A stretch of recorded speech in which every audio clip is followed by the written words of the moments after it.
Maasai village, something you can do on the way to safari or on the way out. Pretty cool. This is a little touristy, but I don't know, I learned a lot. It's cool.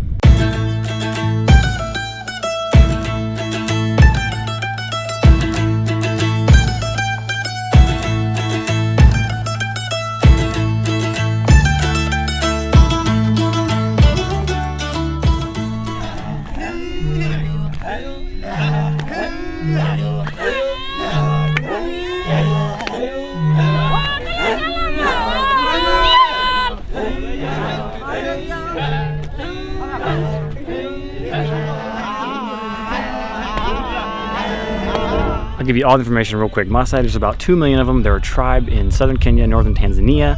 The government, both Tanzanian and Kenyan, have tried to convince them to abandon this nomadic lifestyle they've got going on, but they're so strong-willed and traditional that they've resisted, and they've adapted with the times. But there's like this little touristy pull-off where you pay 20 bucks and you can actually see a Maasai village where people actually live.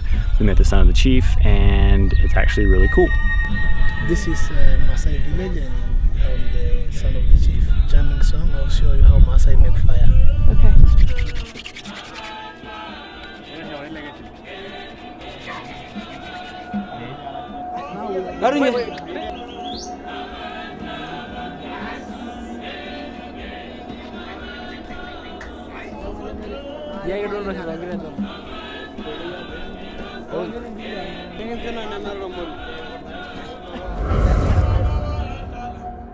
So this village is pretty small. Looks like there's like 20 to 30 people here, and the son of the chief.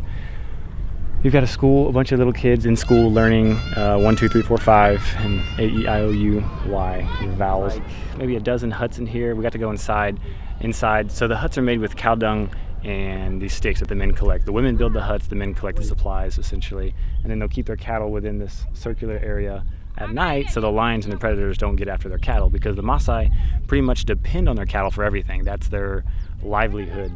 And as soon as a boy is old enough to walk, he's given a stick and he's told to take the cattle out grazing during the day. So he's given a ton of responsibility right off the bat, because if you come back and you lost 2 of the cows, you're in big trouble. You'll notice that Maasai traditionally wear red. That's the color of the warrior and the defenders. If you see Maasai in blue, that's more of the peaceful politicians. Mostly the women wear it, but like if you're the son of the chief or like an elder or something, you might. Really interesting fact, the Maasai, their average height is 6'3", so like some of the tallest people in the world. That's with men and women averaged. And they don't have laws written down. It's all orally passed down from generation to generation. They don't believe in capital punishment. They can settle pretty much any crime, any conviction through cattle. So babies aren't recognized as existing until about 3 months, because the infant mortality rate is really high. So after 3 months, they'll actually say, this child exists, let's name it and whatnot. And also, when someone dies among the Maasai, there's really no ceremony, there's no way to mark it. Literally, like, it's just the end of life, that's it. It's just like a tree dying or an animal dying, and they don't bury their dead, they just leave them, and you're supposed to get scavenged. Now, if for some reason you don't get scavenged, like the hyenas don't eat you after you've died, then that means there was something wrong with you. You didn't live your life in a very correct way. So what they'll do is they'll cover the bodies in blood and fats from their cattle to really encourage the predators or the scavengers on eating you. So we've got to go back to our friends now because they're ready to leave, because this is a really quick stop. But I think it's pretty cool. Like I said, it's $20.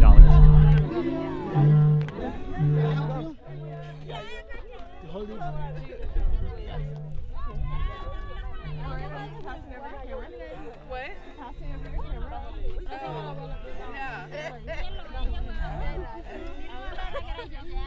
Jimmy, get my.